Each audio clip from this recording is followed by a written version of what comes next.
हाँ, तो मेजरमेंट क्या होता है? मेजरमेंट मतलब होती है प्रोसेस ऑफ कंपैरिजन। और अगर हमें कंपैरिजन करना है तो रिक्वायरमेंट किसकी होती है? कंपैरिजन करने के लिए कुछ ना कुछ रेफरेंस रिक्वायर्ड होता है। तो जो रेफरेंस स्टैंडर्ड हम मेजरमेंट के प्रोसेस में यूज करते हैं उसको बोला जाता है एज ए यूनिट। ऐसे हमने यूनिट्स बनाए हर एक क्वांटिटी के लिए, ठीक है। तो हमें मालूम है कि जो बेसिक क्वांटिटीज होती है उसको अपन दो पार्ट में डिवाइड करते हैं। कुछ होती है फंडामेंटल क्वांटिटीज, कुछ होती है डिराइव्ड क्वांटिटीज। फंडामेंटल क्वांटिटीज का मतलब बेस क्वांटिटीज, मतलब असं डिफाइन केलं होतं का? The physical quantities which do not depends upon any other quantity for its measurement, उसको बोला था हमने एज ए फंडामेंटल क्वांटिटीज। कितनी होती है फंडामेंटल क्वांटिटीज? 7। कौन सी? Length, mass, time, temperature, electric current, amount of substance, luminous, परत एकदा length, mass, time, temperature, electric current, amount of substance, luminous, intensity. Very good. और हर एक क्वांटिटी के लिए हमने क्या किए थे? यूनिट्स बनाए थे। लेंथ का यूनिट मीटर, मास का, time, temperature, electric current, amount of substance, luminous intensity. परत एकदा लेंथ का यूनिट मीटर, मास का यूनिट किलोग्राम, टाइम का यूनिट, टेम्परेचर का unit, amount of substance and luminous intensity and electric current ampere. ये होती है फंडामेंटल क्वांटिटीज, ठीक है। फिर इनको छोड़ के फिजिक्स में जो भी क्वांटिटीज आएगी उनको बोला जाता है एज ए डिराइव्ड क्वांटिटीज। क्या होता है डिराइव्ड क्वांटिटी? मतलब the physical quantity which two और more fundamental quantities are called as derived quantities, ठीक है। कितनी डिराइव्ड क्वांटिटीज? Number of. जशी गरज पडली तशी आपण डिराइव करत चालतो, ठीक है। और उसके बाद में हमने डिस्कशन शुरू किया था डायरेक्टली अबाउट डायमेंशंस। क्या होता है डायमेंशन? मतलब सिंबॉलिक रिप्रेजेंटेशन है जो रिप्रेजेंट करता है कि गिवन क्वांटिटी को डिराइव करने के लिए कौन सी फंडामेंटल क्वांटिटी कितने टाइम्स हमने यूज की है, ठीक है। मतलब LMTI और उसके पावर्स रहेंगे, ठीक है। तो उसमें हमने पहले डिसाइड किया था कि 10 डायमेंशंस हम लर्न करेंगे, बाकी ऑटोमेटिक होऊन जाता, ठीक है। कौन से? एरिया। क्या था एरिया के डायमेंशंस? L2, S2 नहीं, L2 volume, L3 speed, L1T-1 acceleration, L1T-2 velocity, L1T-1, ठीक है, work, L1 L2 M1T-2 force, L1 M1T-2 power, L2 M1T-3 energy, L2 M1T-2 charge, I1T1 charge, I1T1 potential, L2 M1T-3 I-1 परत एकदा, ठीक है। Area L2, volume, very good. Then speed L1T-1 velocity, L1T-1 then speed L1T-1 acceleration, L1T-2 force, L1 M1T-2 force, L1 M1T-2 work, L2 M1T-2 energy, L2 M1T-2 energy, L2 M1T-2 then power, L2 M1T-3 L2 M1 then charge I1T1 potential difference L2 M1T-3 I-1 हो गए। ये first lecture में इतना ही discuss किया था आणि सगळ्यांनी as per discussion as per commitment सब डायमेंशंस लर्न भी किए थे, ठीक है। फिर उसके बाद सेकंड लेक्चर आया था जिसमें स्टार्ट में हमने देखा था कि बेसिकली पोटेंशियल एनर्जी के डायमेंशंस क्या होते हैं। क्या थे? L2 M1T-2। बाद में हमने देखा टॉर्क के डायमेंशंस क्या थे? L2 M1T-2। बाद में देखा हीट एनर्जी के डायमेंशंस क्या थे? L2 M1। उसके बाद में हमने कंक्लूड किया था kinetic energy, potential energy, heat energy, any type of energy have same dimension as that of work and torque which is equals to L2 M1 T-2, ठीक है। और एक स्टेटमेंट थोड़ी देर बाद लिख के दिया था, दैट इज डिस्टेंस बोला, डिस्प्लेसमेंट बोला, हाइट बोला, विड्थ बोला, रेडियस बोला, ब्रेड्थ बोला, साइड लेंथ बोला। तो इन सब का मतलब क्या होता है? लेंथ होता है एंड इनके डायमेंशंस बनेंगे L1।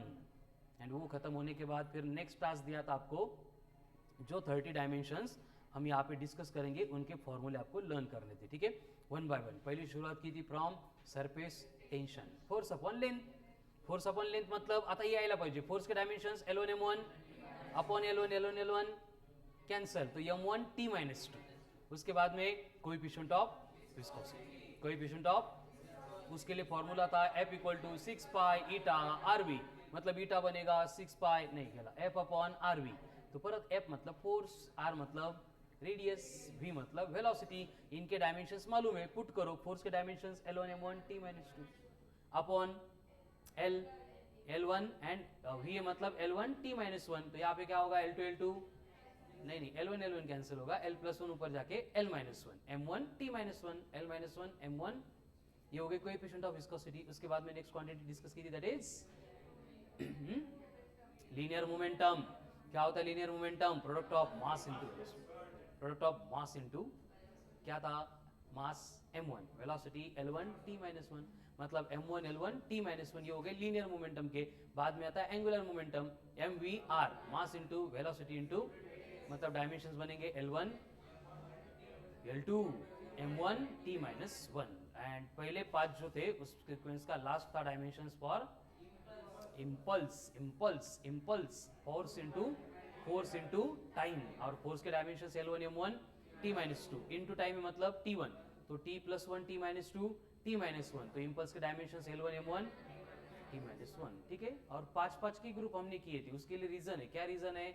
आपला ब्रेन असतो, ब्रेन मध्ये न्यूरॉन असतात, या न्यूरॉन मध्ये इन्फॉर्मेशन स्टोर होते, एंड ये जो न्यूरॉन होते हैं, इन न्यूरॉन में होते हैं 6 कंपार्टमेंट, कप्पे असतात, बुक शेप होता है कि नहीं, 1 2 3 4, ऐसे न्यूरॉन में 6 कंपार्टमेंट होते हैं। तो कोई भी अगर मतलब हमें लर्न करना है, याद करना है, तो उसको अगर हम लेस देन 6 पार्ट में डिवाइड करेंगे तो वो रिमेंबर करने के लिए इजी जाता है। जैसे फॉर एग्जांपल एक मोबाइल नंबर है, शुभम कर तुझ्या वडिलांचा मोबाईल नंबर सांग हळू, कोणी फोन ना करू फक्त। अक्षय तुझ्या वडिलांना सांग,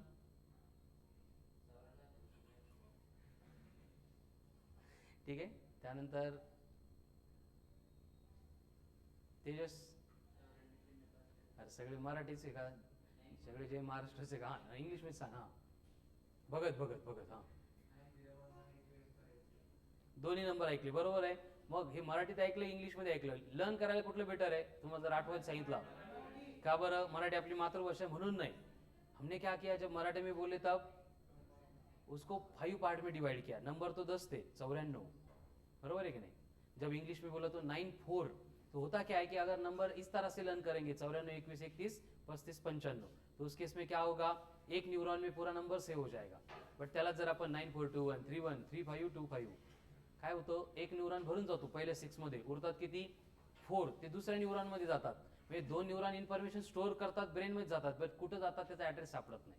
मग बऱ्याच वेळा आपल्याला होतं की एखादा मोबाईल नंबर आपल्याला माहित असतो, बट तो आठवताना काय होतो, सुरुवातीचेच 5-6 आठवतात, शेवटचे आठवतच नाही, तर शेवटचे आठवतात, मधले आठवत नाही, ते आठवत नाही त्याचा अर्थ आपण लर्न नाही केले का, केले होते, पण ते जिथं ठेवले तो न्यूरॉन आपल्याला सापडत नाही, कळालं। त्यामुळे आपण 5-5च्या ग्रुपमध्ये त्यांना लर्न केलं होतं। लर्न करताना तसंच 5 कोणते surface tension, coefficient of viscosity, linear momentum, angular momentum and impulse, he sequence लय महत्वाची का, असं काहीच नाही, फक्त एक सिक्वेन्स आपण घेतली ती फॉलो करायची, दुसऱ्या बॅच मध्ये आले मी दुसरी सिक्वेन्स घेतो, कळालं ना। हेच फॉर्म्युले मला ते आठवत नाही, तुम्हाला हे सांगितले होते, ठीक है। उसके बाद में हमने नेक्स्ट 5 देखे थे, उसमें शुरुआत की थी फ्रॉम प्रेशर, और प्रेशर मतलब होता है फोर्स अपॉन, फिर से डायमेंशन के लिए फोर्स के डायमेंशंस मालूम है, L1 M1 अपॉन एरिया, मतलब तो L2 ऊपर जाके L plus one L minus to L minus one, तो बनकर प्रेशर के डायमेंशंस, बनकर प्रेशर के डायमेंशंस क्या थे, L minus one M1 T minus two, हे सगळं आठवलं पाहिजे, झालंय तुम्हाला, तुम्ही वर्क केलं त्यावर।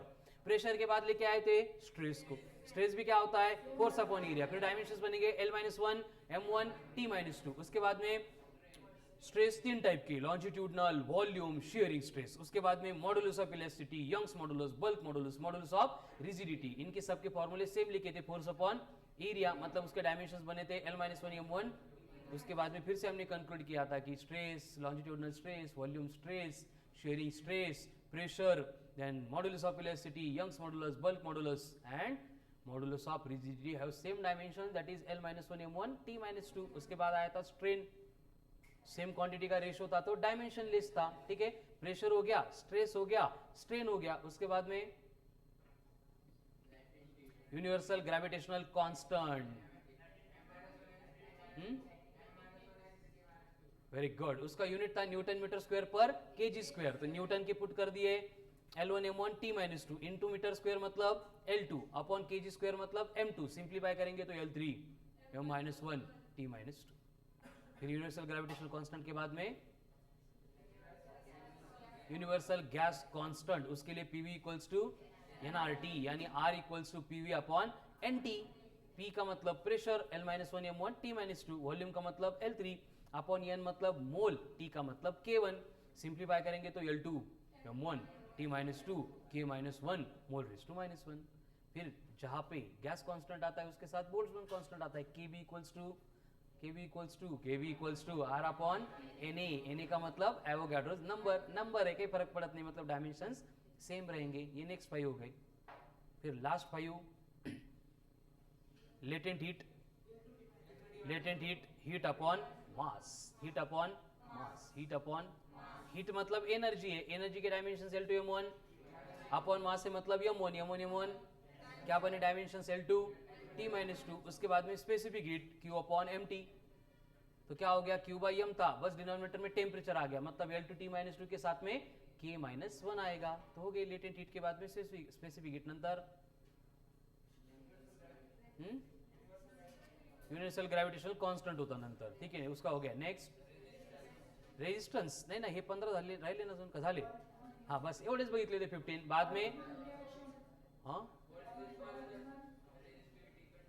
झालं ते, ठीक है। उसके बाद में 12th एनसीईआरटी, हो बरोबर, 12th एनसीईआरटी शुरू किया था फ्रॉम रेजिस्टेंस मतलब V अपॉन I, V मतलब पोटेंशियल, I मतलब करंट। पोटेंशियल के तो हमने लर्न ही किए थे, L2 M1 T-3 I-1 upon current मतलब I1, I+1 ऊपर आके I-1, तो L2 M1 T-3 I-1।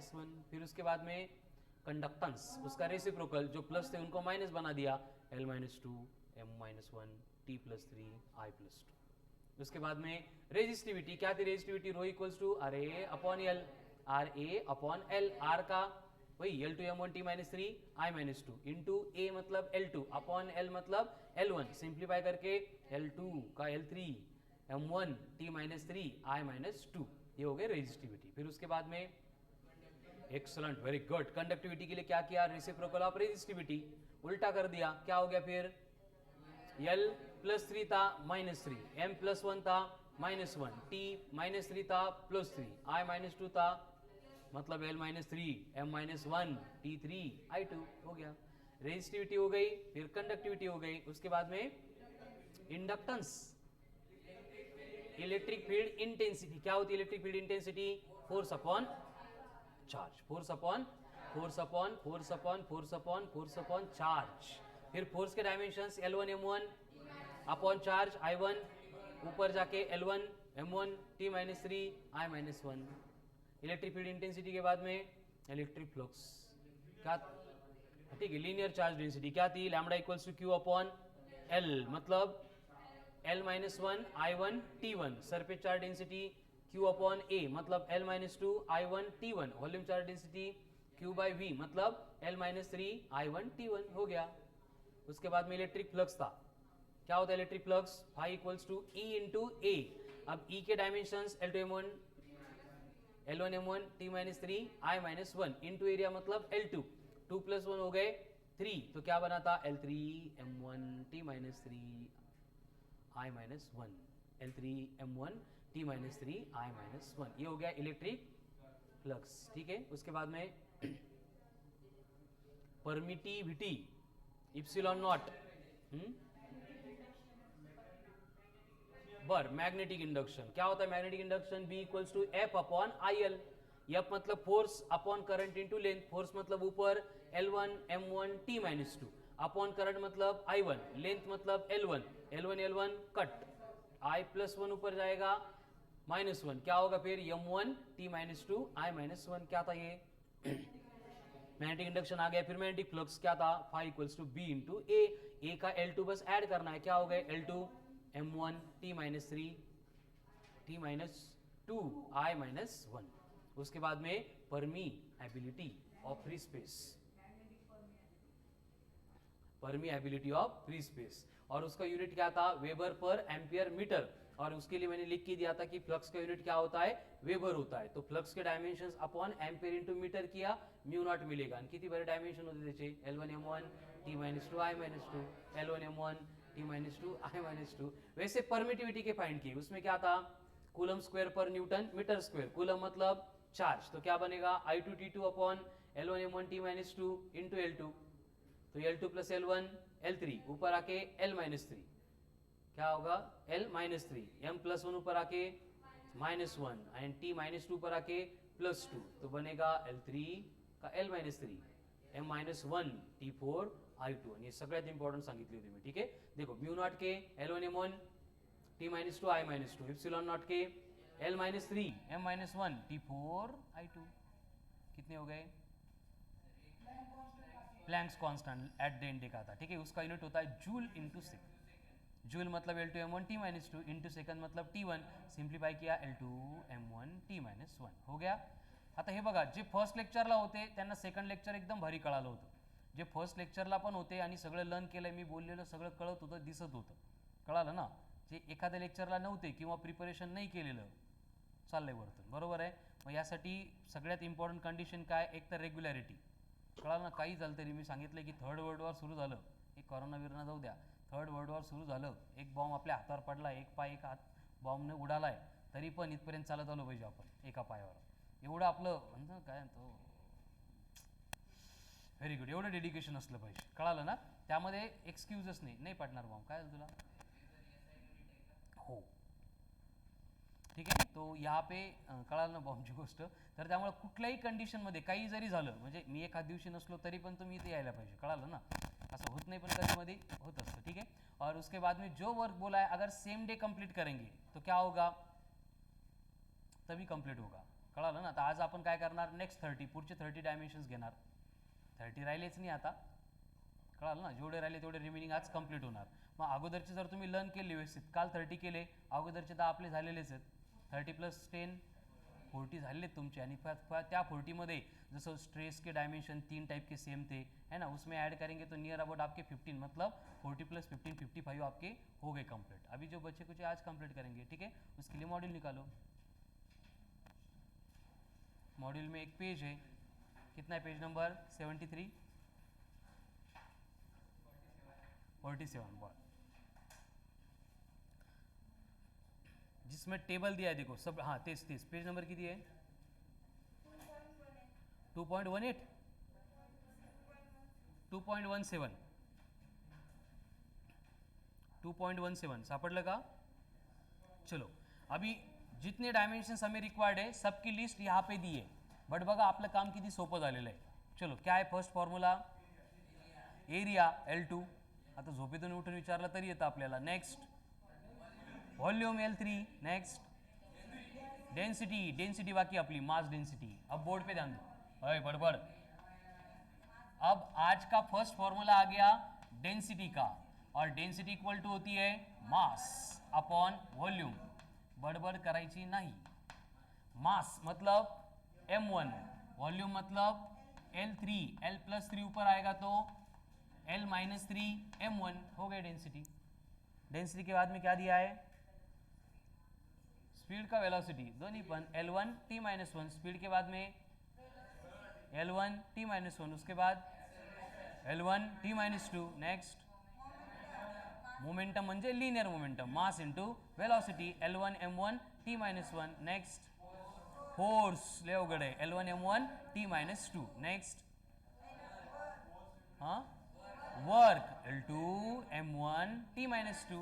Next energy L2 M1 T-2. Next power L2 M1 T-3. Next pressure force upon area force upon, तो बोला माझ्यासोबत. Force मतलब L1 M1 T-2 upon area मतलब L2. नीचे का L2 ऊपर चला गया L-2 +1 -2 -1 L-1 M1 T-2. Next torque क्या होता है? फोर्स इंटू परपेंडिकुलर डिस्टेंस मतलब L2 M1 T-2. Next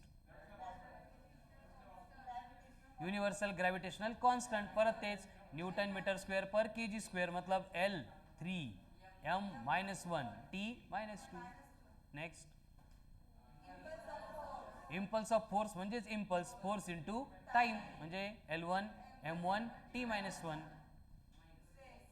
stress force upon area L-1 M1 T-2. फक्त डायमेन्शन फॉर्म्युला बघून सांगू नका, क्वांटिटी सांगा. Next strain dimensionless. Coefficient of viscosity क्या होता है? Eta equals to coefficient of elasticity म्हणजेच मॉड्युलस ऑफ इलॅस्टिसिटी, परत force upon area L-1 M1 T-2. Next surface tension force upon length, क्या होगा M1 T-2. Next surface energy, फक्त याला star mark करा, सबकी एनर्जी सरफेस एनर्जी थोड़ा अलग है. सरफेस एनर्जी का मतलब एनर्जी अपॉन एरिया होता है, energy stored per unit area. आता एनर्जी म्हणजे L2 M1 and upon area म्हणजे L2 M1 T-2. कळालं. चलो सेकंड फॉर्मूला आज का, सरफेस एनर्जी.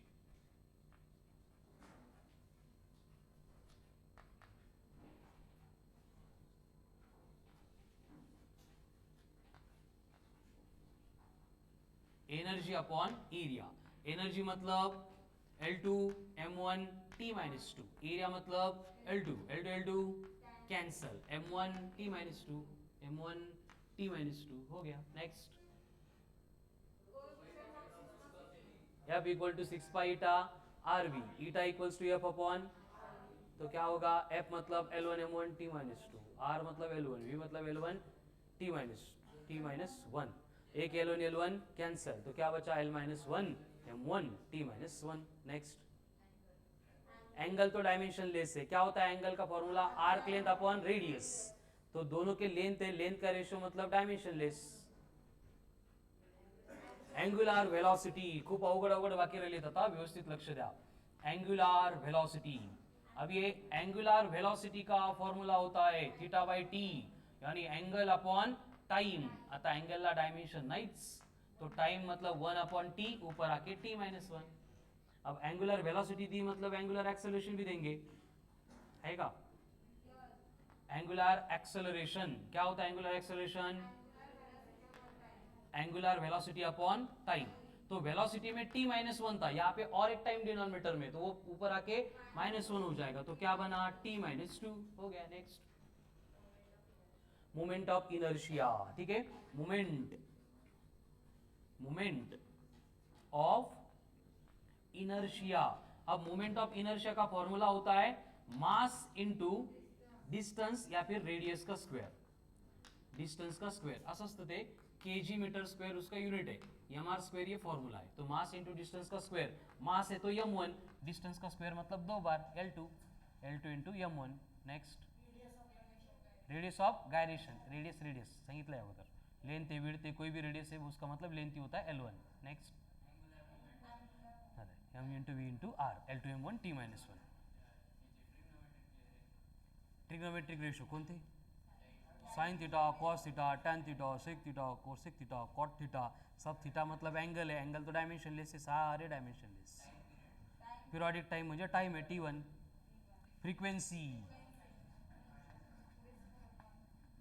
फ्रीक्वेंसी मतलब क्या होता है 1 अपॉन पीरियडिक टाइम, मतलब क्या हो गया T-1, यानी कि फ्रीक्वेंसी के डायमेंशन एंगुलर वेलोसिटी के डायमेंशन सेम होते हैं. चला आजच्या लिस्ट मधले नेक्स्ट 5 राईट, सगळे सोपे बाकी ठेवलेत आपण, सॉरी अवघड बाकी ठेवलेत, सोपे काल झालेत है ना. भगत ली पटपट, होईस भगत.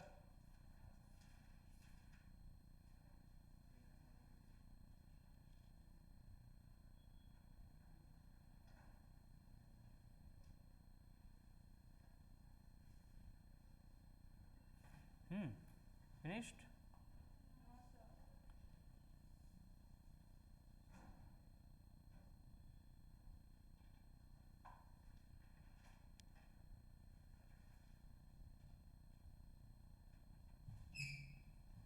हे असंच जर फ्रॉम फर्स्ट डे प्रिपरेशन करत गेले की रोज तुम्हाला एवढंच भारी वाटेल आणि एवढंच तुम्हाला येईल.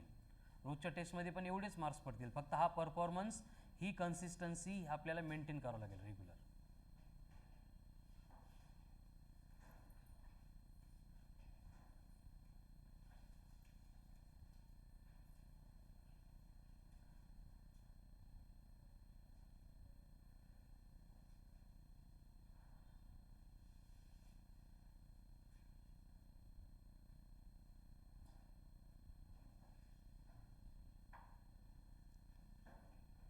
चलो नेक्स्ट, फिनिश्ड, यस नो. ठीक आहे, काही गडबड नाही, व्यवस्थित. फक्त एक एक असं बघून नका लिहू, ई एन ई असं नका करू. एनर्जी पूर्ण बघा आणि पूर्ण लिहा.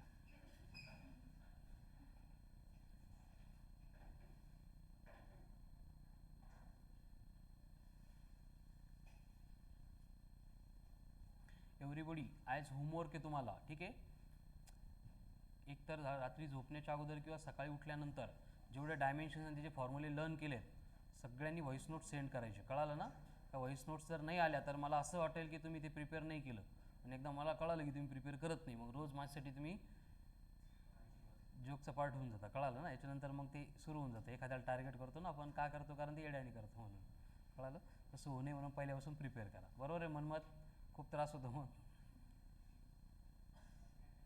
मनमतचं बिचारायचं 100 किलो वजन कमी झालं, मी टॉन्ट मारतो त्यामुळे.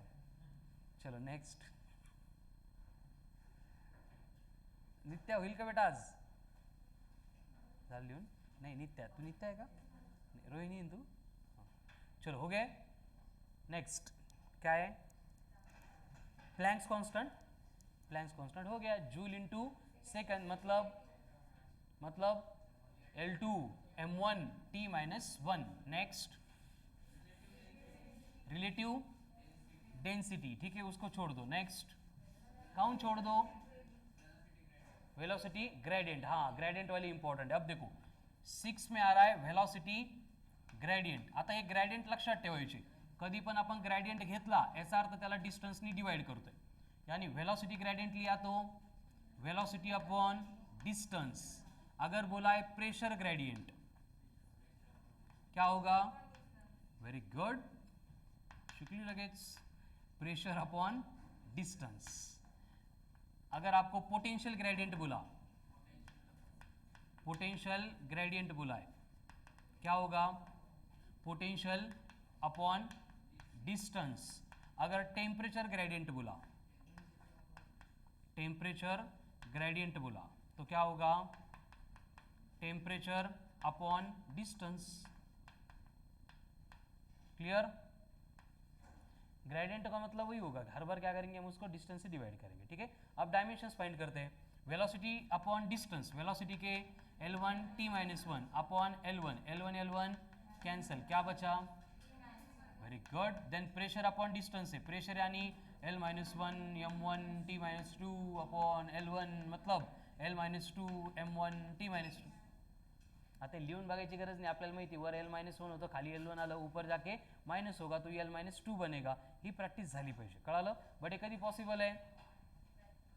फॉर्म्युले लर्न असेल तर. त्यामुळे ती सगळ्यात इसेंशियल कंडिशन है. Next potential gradient. पोटेंशियल क्या होता है? L2 m1 t minus 3 I minus 1 upon L1.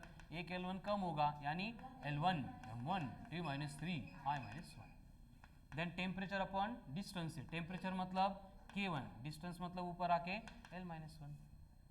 चलो आगे क्या है लिस्ट में? Force constant. हाँ, ये भी इंपॉर्टेंट है, फोर्स कांस्टेंट. अब ये फोर्स कांस्टेंट जो है उसका फॉर्मूला होता है फोर्स अपॉन लेंथ. क्या होता है? Force upon length. फोर्स का मतलब L1 m1 t minus 2, length का मतलब L1 cancel m1 into T minus 2. ये हो गए नेक्स्ट 5. चलो पहले लिस्ट बनवा. कितने हो गए फिर आज के लिए? 5 + 5 10. कौन 11? पहिले 5 का 6? कसं काय?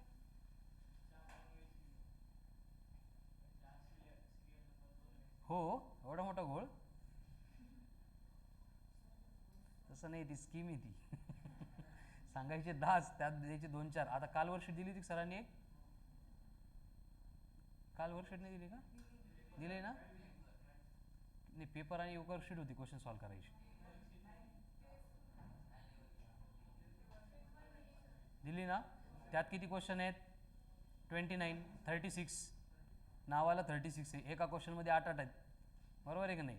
पार्ट ए, पार्ट 1, पार्ट 2 असं ते सायकोलॉजिकल असतं ते. 36च क्वेश्चन आहे, होऊन जाईल. पहिला क्वेश्चन घेतल्यानंतरच कळतं हाच होत नाही, सेकंड कधी होईल. चलो हो गए.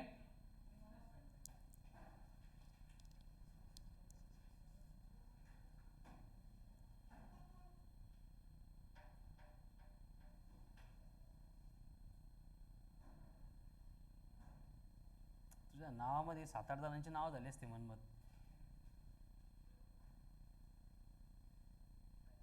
नेक्स्ट नाही अजून.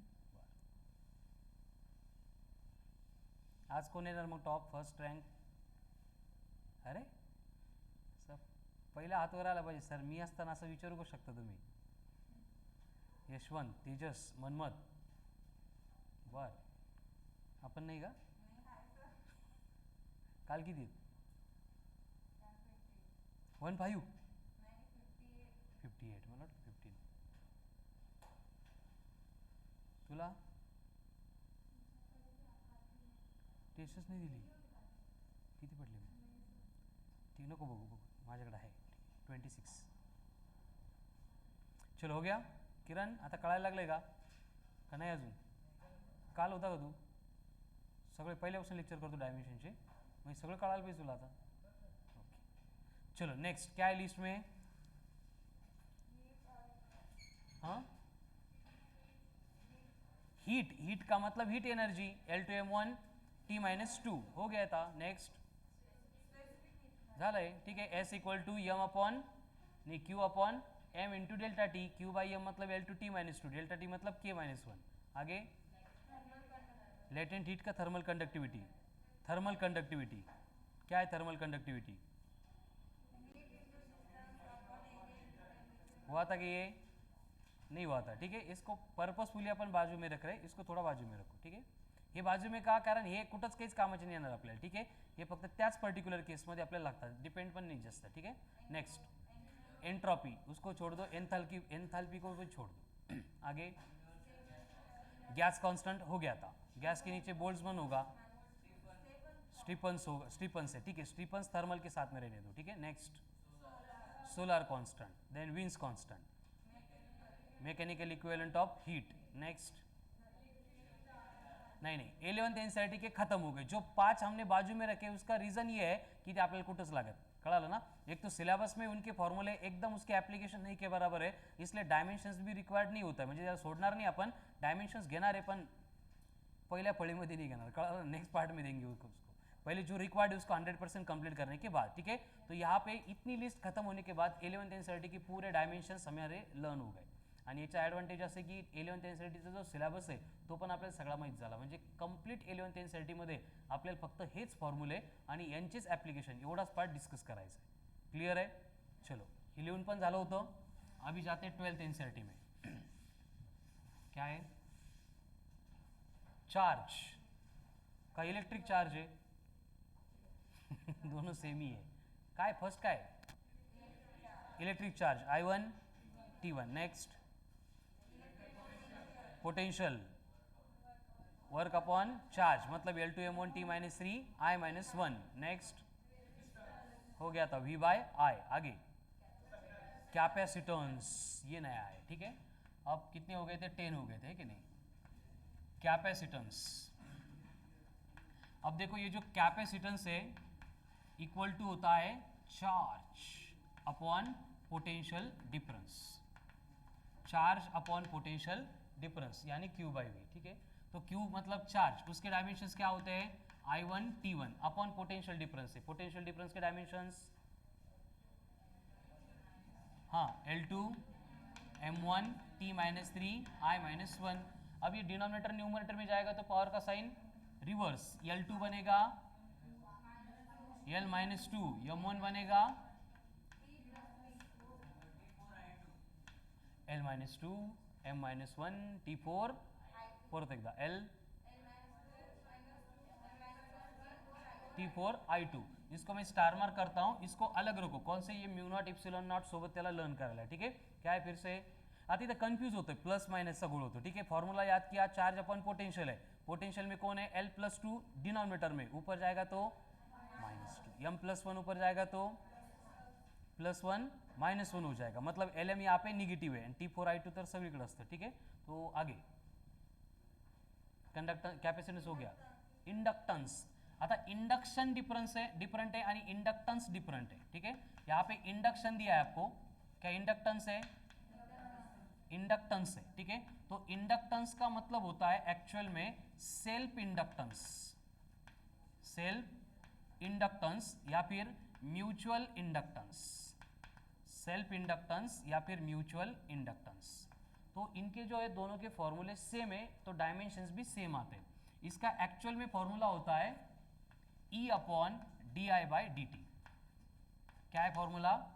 E upon D I by D T. इस E को बोला जाता है EMF। EMF का मतलब इलेक्ट्रोमोटिव फोर्स, बट ये फोर्स नहीं है, ये क्या होता है? ये होता है पोटेंशियल डिफरेंस। क्या होता है? Potential difference. तो हम सेम फॉर्मूला जो है उसको ऐसे भी लिख सकते हैं, potential difference into time upon current. करते का बघा, ये 1 अपॉन टी था ना, तो 1 अपॉन की टर्म डिनोमिनेटर की मल्टीप्लाई हो गई, तो ये क्या बना? v into T upon I. अब v का मतलब, t का मतलब, i का मतलब, तीनों के डायमेंशंस मालूम है, तो बोलो क्या होगा? v के dimensions L2 m1 t minus 3 i minus 1, t मतलब t1, i मतलब i1। सिंप्लीफिकेशन के बाद L2 m1 t minus 3 plus 1 minus 2 plus 1 ऊपर आके माइनस 1 माइनस 1 हो गया L2 m1 t minus 2 i minus 2। क्या था ये? इंडक्टेंस, मतलब सेल्फ इंडक्टेंस या फिर म्यूचुअल इंडक्टेंस। कंफ्यूजन होता है, देखो इंडक्शन डिफरेंट है, इंडक्शन का मतलब मैग्नेटिक इंडक्शन, एंड ये इंडक्टेंस है, इंडक्टेंस का मतलब सेल्फ इंडक्टेंस म्यूचुअल इंडक्टेंस। याद कंफ्यूज नहीं हुए इससे, ठीक है? चलो आगे नेक्स्ट। मतलब इप्सिलॉन नॉट क्या होते हैं dimensions? L minus 3 m minus 1 T4 I2। उसके बाद रिलेटिव परमिटिविटी। अब रिलेटिव परमिटिविटी एंड परमिटिविटी उनका रिलेशन ऐसे होता है, epsilon equals to epsilon not into epsilon R. ये फ्री स्पेस के लिए, ये मीडियम के लिए, यानी इप्सिलॉन आर इक्वल्स टू होता है इप्सिलॉन अपॉन इप्सिलॉन नॉट, मतलब सेम क्वांटिटी का रेशो आहे, तो डायमेन्शन्स नाही होते। हा फॉर्म्युला आत्ता लक्षात ठेवायचा नाही, आपल्याला टॉपिकमध्ये येईल तेव्हा कळेल, ठीक आहे? Next, intensity of electric field म्हणजेच इलेक्ट्रिक फील्ड इंटेंसिटी क्या था? फोर्स अपॉन चार्ज हो गया। नेक्स्ट, कंडक्टेंस मतलब रेसिप्रोकल का रेजिस्टेंस क्या था? L minus 2 m minus 1 t plus 3 i plus 2। Specific resistance मतलब क्या लिखा था मैंने? रेजिस्टिविटी और specific resistance, rho equals to R A upon L. हाँ, इलेक्ट्रिक डाइपोल मोमेंट, ये भी न्यू है आज, इलेक्ट्रिक डाइपोल मोमेंट। अब ये इलेक्ट्रिक डाइपोल मोमेंट को हम P इस अल्फाबेट से डिनोट करते हैं, एंड इसका फॉर्मूला होता है चार्ज इनटू डिस्टेंस। एक्चुअल में कंसेप्ट क्या होती है हम इलेक्ट्रोस्टैटिक्स में देखेंगे, ऐसे होता है, दो चार्जेस, एक प्लस क्यू दूसरा माइनस क्यू, इनका मैग्नीट्यूड सेम है, साइन अपोजिट है, तो इस सिस्टम को बोलते हैं अपन डाइपोल। डाई का मतलब पोल, पोल मतलब चार्ज, दो चार्ज मतलब डाइपोल। इसकी मूवमेंट मतलब चार्ज इनटू देयर सेपरेशन। अब चार्ज मतलब डायमेंशंस, डिस्टेंस मतलब क्या होगा? Dimensions I1 T1 L1 I1 T1। Next, magnetic field मतलब magnetic induction, B equals to F upon I into L। Next, B into A। Next, permeability L1 M1 T minus 2 I minus 2। Next, magnetic movement म्हणजे असंच जैसे electric dipole movement होती है वैसे magnetic movement होती है, and इस magnetic movement को मैग्नेटिक डाइपोल मूवमेंट भी बोला जाता है। तो हम यहाँ पे लिखेंगे मैग्नेटिक डाइपोल मूवमेंट म्हणजेच मैग्नेटिक मूवमेंट, एंड इसके लिए भी फॉर्मूला सेम है, बस यहाँ पे चार्ज की जगह पे आता है पोल स्ट्रेंथ, जो मैग्नेट होता है उसके पोल की स्ट्रेंथ इनटू डिस्टेंस। अब ये पोल स्ट्रेंथ जो है, पोल स्ट्रेंथ इतनी था, ये जो पोल स्ट्रेंथ होता है इसका यूनिट है एम्पियर इंटू मीटर। क्या यूनिट है?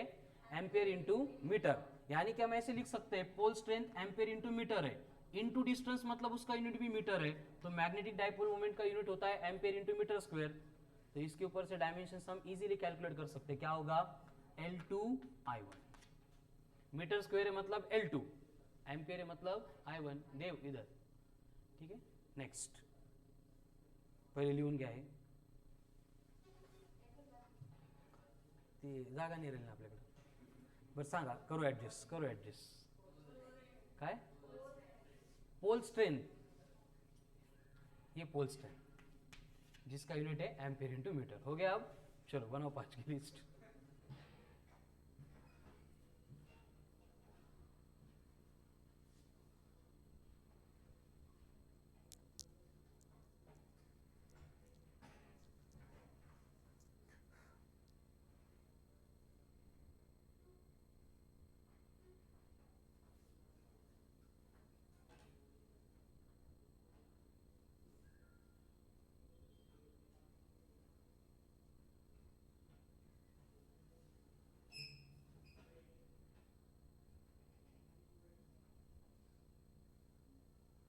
श्रुति डोर क्लोज कर.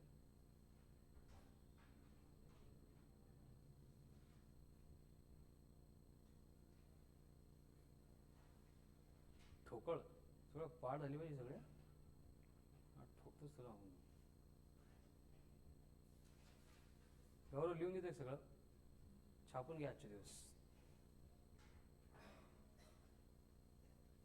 चलो नेक्स्ट. प्रियंका तुला किती मार्क्स का टेस्ट दिली का?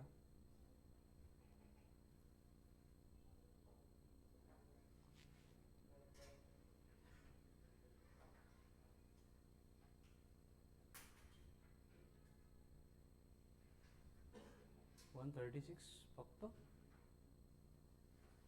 चलो फिनिश्ड. कितने हो गए? 15 हो गए क्या 20? नहीं आज से 15. नेक्स्ट कहाँ तक आ गए थे? पोल स्ट्रेंथ तक. अभी पोल स्ट्रेंथ के बाद में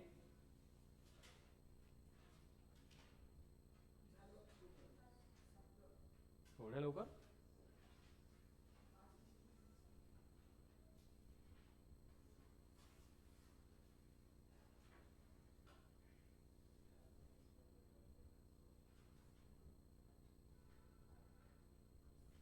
आजचा लोड खूप कमी तुम्हाला तर 16. पण हे पर डे करत गेले तर ज्यांनी पहिले 30 पण निवांत केले, हे पण निवांत केले, काय होईल? आता जेव्हा उद्यापासून ॲप्लिकेशन्स ऑफ डायमेन्शन सुरू होईल मग तेव्हा कळेल. कळाल ना? आणि तेव्हा डाऊट घेऊन आले की माझा एकच रिप्लाय असेल, बेटा सांग फॉर्म्युला. कळाल ना? फॉर्म्युले नाही आले की पहिले फॉर्म्युले लर्न कर मग याचा डाऊट घे. त्यामुळे पेंडिंग ठेवू नका. खरंच खूप अवघड आहे बरं लर्न करायला. मायटोकॉन्ड्रिया सायटोकॉन्ड्रिया असं काही आहे का? एकदम स्ट्रेट फॉरवर्ड आहे. हेच फॉर्म्युले आपल्याला लहानपणापासून माहिती आहेत. हे 8, 9, 10 पासून लहानपणापासून म्हणजे. चलो हो गया. करो रफ. तो ये बेसिक इतनी डायमेंशंस हमें रिक्वायर्ड है जो हमें मालूम होनी चाहिए, पण लर्न नहीं करायचं आपल्याला. फक्त काय करायचं आहे? फॉर्म्युले प्रिपेयर करायचे. ठीक है. आज के कितने हो गए? 15 हो गए क्या? 16. ठीक है. टारगेट कंप्लीट करते हैं. आगे 17.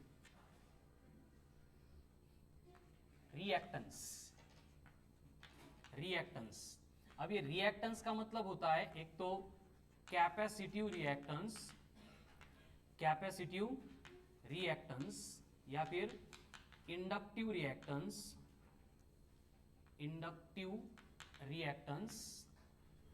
या फिर इम्पेडेंस.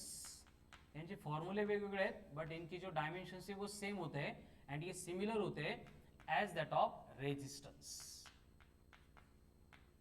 तो रेजिस्टेंस के मतलब क्या होते हैं? L2M1 T-3 I-2. L2M1 T-3 I-1 I-2.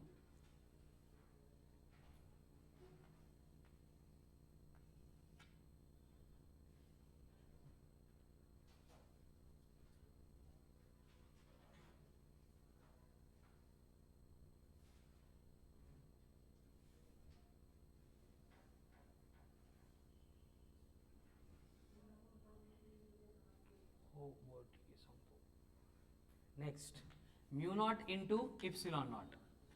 आता झाले हे 17च करा, संपलं. हे पुढचे पार्ट नाही करायचे, हे आपण डायरेक्ट डिराइव करणार आहे. ठीक है.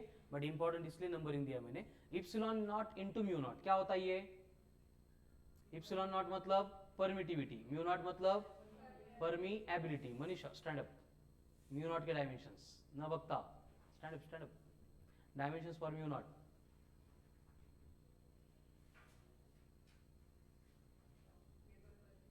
नहीं dimensions dimensions. Vaishnavi. m1 l1 t minus 2 I minus 2. Next sit down. Nitya. Permittivity epsilon not के डायमेंशंस. रोहिणी. वैशाली. असं करून कसं चालेल बरोबर? असं वाटतं का तुम्हाला डॉक्टर होशाल तुम्ही असं करून? हां सुप्रिया.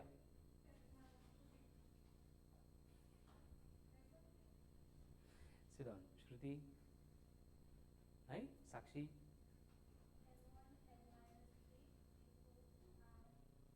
टू. Very good. फक्त m पण minus one. l minus three m minus one t4 I2.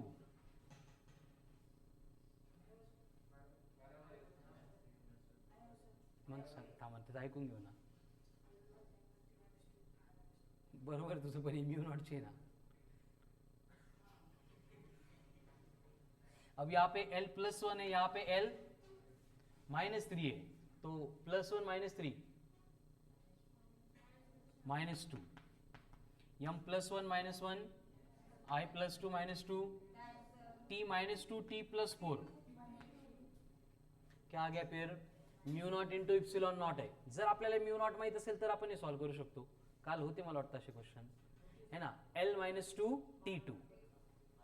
ते नको पाठ करू, हे पाठ कर. 12 नंबरचा म्हणे 1 upon mu not epsilon not. हे बघा काय होतंय. नहीं नहीं बरोबर तुमचं. हे काय होतंय? l minus two T two था, न्यूमरेटर डिनोमिनेटर में गया तो पावर का साइन रिवर्स होगा. मतलब क्या होगा? l2 minus. ठीक है. उसके बाद में 1 upon root of mu naught into epsilon naught. देखो रूट का मतलब होता है पावर 1/2. तो यहां पे देखो L2 की पावर 1/2 हो जाएगी. मतलब ये ऐसे लिखना पड़ेगा L2 T2 raise to 1/2. But power की पावर जब आती है तो उनका मल्टीप्लीकेशन होता है. तो Nitya 2 into 1/2 1. Very good. L1 and T1. T minus one T minus one, कारण हा माइनस टू होता. ठीक है. तो ये किसके डायमेंशंस हो गए? L1 T माइनस वन किसके डायमेंशन है? स्पीड. तो ये फॉर्मूला किसके लिए हो गया? स्पीड या फिर वेलोसिटी. ये स्पीड ऑफ लाइट के लिए होता है एक्चुअल. चलो घ्या लिहून.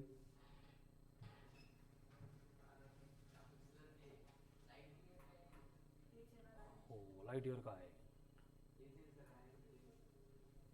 डिस्टन्स डिस्टन्स गॅलेक्सी यांच्यामधलं डिस्टन्स आपण लाईट इयरनी मोजतो ना. काय असतं लाईट इयर म्हणजे? Distance travelled by light in 1 year. कळलं का? एका वर्षामध्ये लाईट किती डिस्टन्स ट्रॅव्हल करेल? कसं काढायचं? काढलं म्हण मग तसं कसं असेल? अरे असतं तसं. 1 इयर लागतो का? लागतो ना बाळा. गॅलेक्सीमधले असताना डिस्टन्स ते लाईट इयरमध्ये असतं. हे इथलं डोक्याच्या वरतून चाललं, इथं डोकं लावा आपले, ते नंतर डोकं लावा आपण. चलो क्लिअर. तर आजचा आपला टास्क फक्त एवढाच आहे. जेवढे डायमेन्शन्स दिले ते लर्न करायचे आणि ॲज पर माय ऑब्झर्वेशन तुम्ही अजिबात प्रामाणिकपणे केलेले नाही आहेत. कळालं ना? तर उद्यापासून जर असं रिपीट होत असेल तर काहीतरी पनिशमेंट आपल्याला तुम्हाला द्यावं लागेल. Recording stop.